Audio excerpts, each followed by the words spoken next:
Hello guys, आपका मेरे channel smart study में स्वागत है। आज हम शिक्षा निदेशालय राष्ट्रीय राजधानी क्षेत्र दिल्ली डायरेक्टर ऑफ एजुकेशन के द्वारा जो अब आपको पता है कि आपके यूनिट टेस्ट होने वाले हैं, तो उसी यूनिट टेस्ट को sample as a sample paper हम यूनिट टेस्ट को करने वाले हैं।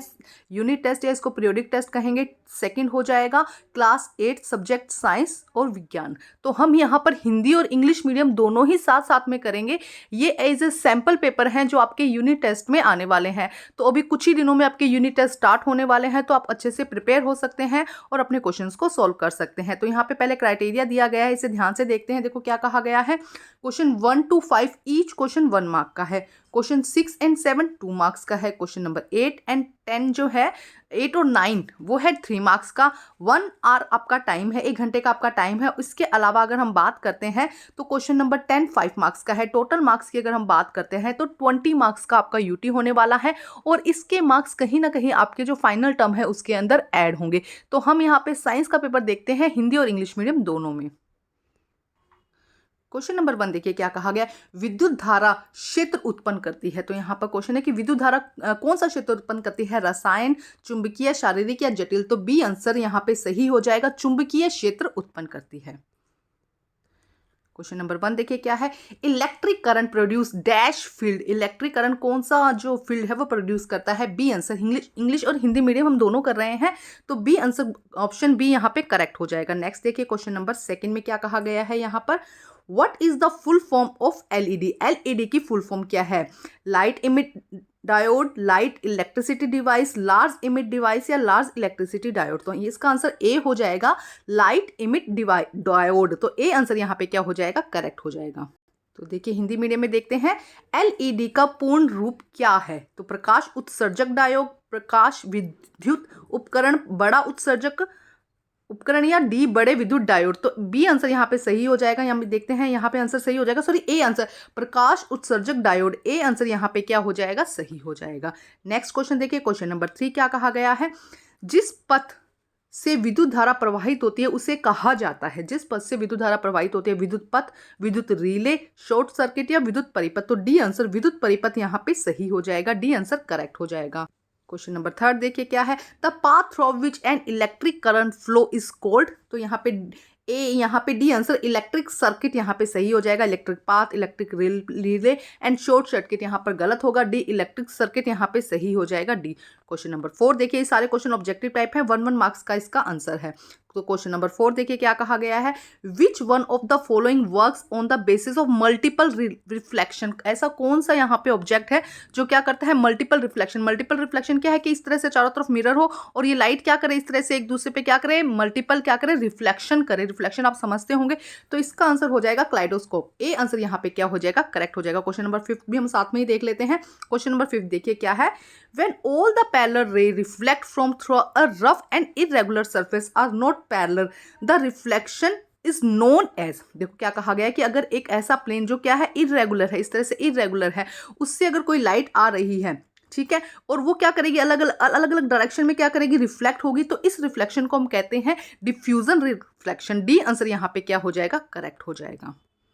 क्वेश्चन नंबर 4 देखते हैं हिंदी मीडियम में, निम्नलिखित में से कौन सा अनेक प्रतिबिंबों के आधार पर कार्य करता है। तो बहुरूप दर्शक या क्लाइडोस्कोप भी आप इसका आंसर सीख सकते हैं, तो ए आंसर यहाँ पे सही होएगा। क्वेश्चन नंबर 5, जब किसी खुरदरी या अनियमित सतह से परावर्तित सभी समांतर किरणें समांतर नहीं होती। देखो मैंने क्या कहा, अगर ये जो प्लेन है या हम ये कहें जो सतह है प्लेन है, तो क्या होगा, इस तरह का एंगल क्या होगा, इक्वल बन जाएगा। जो आपतित किरण है और अपवर्तित किरण है दोनों ही क्या होंगे, इक्वल हो जाएंगी। लेकिन जब क्या है, सतह क्या है, समांतर नहीं है, इस तरह से ऊपर नीचे है, ऊबड़ खाबड़ है, तो क्या होगा, जो कोण है वो इक्वल ना होके क्या हो जाएगा, अलग अलग दिशा में कोण इस तरह से फैल जाएगा। तो इसे हम क्या कहते हैं, इस प्रतिबिंब को क्या कहा जाता है, यहाँ पर विस्तृत परावर्तन। डी आंसर यहाँ पे क्या हो जाएगा, सही हो जाएगा। ये सारे क्वेश्चन 1 मार्क्स के थे।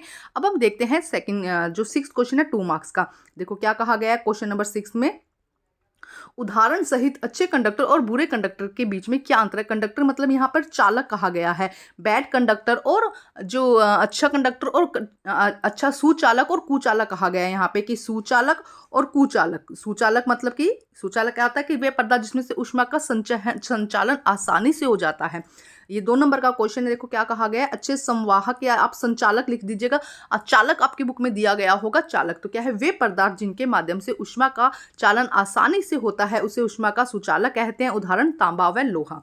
खराब संवाहक या हम लिखेंगे कुचालक, यहाँ पे कुचालक लिख दीजिएगा आप। कुचालक क्या होता है, वे पदार्थ जिसमें से ऊष्मा का संचालन आसानी से नहीं होता है उसे ऊष्मा का कुचालक कहा जाता है। उदाहरण लकड़ी या कपड़ा। लकड़ी या कपड़ा। देखते हैं क्वेश्चन नंबर 6। देखिए क्या कहा गया है, what is the difference between good conductor and bad conductor with examples. ठीक है, good conductor the substance through which heat easily conduct are called good conductor of heat. जैसे कि एग्जाम्पल हो जाएगा कॉपर एंड आयरन। नेक्स्ट देखिए bad conductor the substance through which heat is not conduct easily are called bad conductor of heat. और poor conductor of heat is called, इसका example है would या यहाँ पर हो जाएगा क्लोथ। ये इसके एग्जाम्पल हो जाएंगे। बहुत ही इंपॉर्टेंट क्वेश्चन है, आपको ये हर बार लगभग इससे रिलेटेड क्वेश्चन पूछा जाता है। क्वेश्चन नंबर 7 देखिए क्या कहा गया है, digital water is a pure conductor of electricity justify. क्या डिजिटल वाटर पुअर कंडक्टर है इलेक्ट्रिसिटी का, इसको आपको जस्टिफाई करना है। देखो क्या कहा गया है, the poorest type of water is digital water. Purest मतलब कि क्योंकि जो डिजिटल वाटर क्या होता है, प्योरेस्ट वाटर होता है, एकदम क्लीन वाटर होता है। They are no salt and dissolve contaminated in it. क्या कहा जा रहा है, उसके अंदर कोई भी केमिकल्स नहीं होते, किसी भी तरीका का कोई गंदगी नहीं होती, कोई सॉल्ट नहीं होता, इसलिए वो क्या होता है, प्योरेस्ट फॉर्म होती है, एकदम सही और एकदम साफ पानी होता है। और जो साफ पानी होता है वो क्या हो जाता है, पुअर इलेक्ट्रिसिटी कंडक्टर हो जाता है। मतलब कि जो वो क्या हो जाता है, उसके अंदर इलेक्ट्रिसिटी पास नहीं हो पाती है, इसलिए उसे हम क्या कहते हैं, बैड कंडक्टर भी कहते हैं उसको। इसलिए हम क्या कहा, पुअर लिख दो या बैड कंडक्टर लिख दो, वो क्या हो जाएगा, बैड कंडक्टर हो जाएगा। देखते हैं इसका आंसर हिंदी में। क्वेश्चन नंबर 7 देखिए, आसु जल विद्युत का कुचालक है। औचित्य मतलब कि कारण समझाइए। जल का सबसे शुद्ध प्रकार आसु जल होता है, जो एकदम क्लीन वाटर होता है उसे हम क्या कहते हैं, आसुत जल कहते हैं। इसमें कोई भी लवण या घुले हुए प्रदूषक नहीं होते, उसके अंदर कोई भी गंदगी नहीं होती, कोई केमिकल नहीं होता और कोई भी लवण नहीं होते। परिणाम स्वरूप यह एक खराब विद्युत चालक हो जाएगा, या क्या हो जाएगा, ये एक कुचालक हो जाएगा। ये विद्युत का क्या हो जाएगा, कुचालक हो जाएगा। क्वेश्चन नंबर 8 देखिए क्या कहा गया है, इलेक्ट्रोप्लेटिंग को परिभाषित कीजिए। इलेक्ट्रोप्लेटिंग का एक उपयोग भी बताइए। तो इलेक्ट्रोप्लेटिंग का उपयोग आपको बताना है और एक इसका क्या बताना है आपको। यहाँ पे ये क्वेश्चन 3 मार्क्स के हैं, ठीक है। 6 और 7 2 मार्क्स का था, ये क्वेश्चन 3 मार्क्स का है। तो इलेक्ट्रोप्लेटिंग बिजली का उपयोग करने के लिए किसी अन्य सामग्री को पर किसी वांछित धातु की परत को जमा करने की प्रक्रिया। मतलब कोई एक धातु है, देखो इस तरह से समझाती हूँ, मानो कोई एक धातु है, इसके ऊपर बिजली का प्रयोग करके क्या किया जाता है, एक और परत चढ़ा दी जाती है, धातु दूसरे धातु की कोई एक और परत चढ़ा दी जाती है। इस प्रक्रिया को हम क्या कहते हैं, इलेक्ट्रोप्लेटिंग कहते हैं। इलेक्ट्रोप्लेटिंग का उपयोग ज्यादातर उद्योग में धातु उत्पादों को एक अलग धातु की पतली परत के साथ कोट करने के लिए किया जाता है, जिससे कि उसका मूल्य अधिक हो जाता है। इसमें क्या किया जाता है कि एक सेफ्टी के लिए भी कह सकते हैं किया जाता है, जैसे कि कई बार सोने की प्लेटिंग भी की जाती है, तो किसी एक धातु पर दूसरे धातु की प्लेटिंग की जाती है, जिससे कि उसकी वैल्यू क्या हो जाती है, अधिक हो जाती है। नेक्स्ट देखो question number 8, define electroplating, write one use of electroplating. Electroplating is the process is depositing a layer of any desire metal on another material using electricity. Electricity का यूज करके एक मेटल के ऊपर दूसरी मेटल का deposition करवाया जाता है, जिसे हम क्या कहते हैं, जिसे कहा जाता है electroplating. Electroplating is mostly use in industries to coat metal product with a thin layer of different metal then use is greater value. Question number 9 देखिए क्या कहा गया है। ये भी क्वेश्चन नंबर जो 9 है, ये भी यहाँ पर आप देखेंगे कि ये भी 3 मार्क्स का है। क्वेश्चन नंबर 9 में देखो क्या कहा गया, the angle between the incident ray and reflected ray is 100। What is the value of angle is incident. देखो क्या कहा गया है, ये प्लेन है यहाँ पर, ठीक है। यहाँ पे हमने क्या किया, इंसिडेंस रे लिखी है और यहाँ पर हमने क्या लिखा है, रिफ्लेक्टेड रे, और इनके बीच में क्या है, नॉर्मल, ठीक है। ये आप लोगों को पता होगा कि इंसिडेंट रे और जो रिफ्लेक्टेड इंसिडेंट एंगल, देखो कौन सा है इंसिडेंट एंगल, ये इंसिडेंट एंगल है I और ये इंसिडेंट एंगल है, ये रिफ्लेक्टेड एंगल है R। इन दोनों की वैल्यू हमेशा क्या होती है, इक्वल होती है। अब क्वेश्चन में क्या पूछा गया है उसके बारे में देते हैं। वो कहते हैं कि क्वेश्चन में इंसिडेंट रे और इनफैक्ट जो रिफ्लेक्टेड रे है, इन क्या है, इंसिडेंट रे और रिफ्लेक्टेड रे, इन दोनों के बीच में 100 एंगल है, मतलब इन दोनों के बीच में 100 एंगल है। तो आपको क्या बताना है, आपको सिर्फ एंगल ऑफ इंसिडेंस I बताना है। तो क्या करेंगे, देखो हम लिखेंगे I प्लस R इक्वल है 100 के, और हमें पता है कि इंसिडेंस एंगल और रिफ्लेक्टेड एंगल क्या होता है, इक्वल होता है। तो हम यहाँ पे लिखेंगे I प्लस I इक्वल क्या हो जाएगा, 100 हो जाएगा। तो 2I इक्वल क्या हुआ, 100। तो I की वैल्यू क्या हो जाएगी, डिवाइडेड बाई 2 कर देंगे, सीधा सा आंसर है। तो यहाँ पे क्या हो जाएगा, 100 डिवाइडेड बाय 2, तो I की वैल्यू कितनी आ जाएगी यहाँ पर, 50। देखिए क्वेश्चन में क्या कहा गया है यहाँ पर, अपतित किरण और परावर्तित किरण के बीच में 100 डिग्री का कोण है, आपतन कोण का मान बताइए। तो अभी जैसे मैंने जो डायग्राम बनाया था वही वापस से एक बार फिर समझा देती हूँ। ये होती है अपतित किरण और ये होती है परिवर्तित किरण और ये होता है अभिलंब, ठीक है। और यहाँ पे क्या कौन सा कोण होता है, ये होता है अपतित कोण और ये होता है परावर्तित कोण। वो कह रहे हैं कि इन दोनों का जो एंगल है इसके बीच में 100 एंगल है। अपतित और परावर्तित जो कोण है इनका जो बीच एंगल है वो 100 का बन रहा है, क्योंकि बीच में अभिलंब है।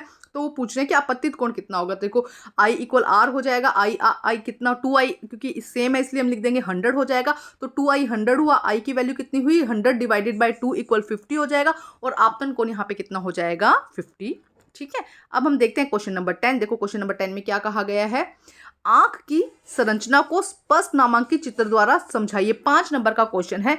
आंख का जो डायग्राम है आप अपनी एनसीईआरटी से देखिएगा, बहुत ही अच्छा डायग्राम है, अच्छे से आप उसको कर सकते हैं। देखो क्या कहा गया है, आंख का आकार सामान्यतः गोलाकार होता है, आंख की बाहरी परत सफेद होती है, आंख की अंदरूनी हिस्से को नुकसान से बचाना कठिन है। कॉर्निया आंख का पारदर्शी, अगर ये कौन सा भाग होता है, कॉर्निया तो जो आगे का पार्ट होता है।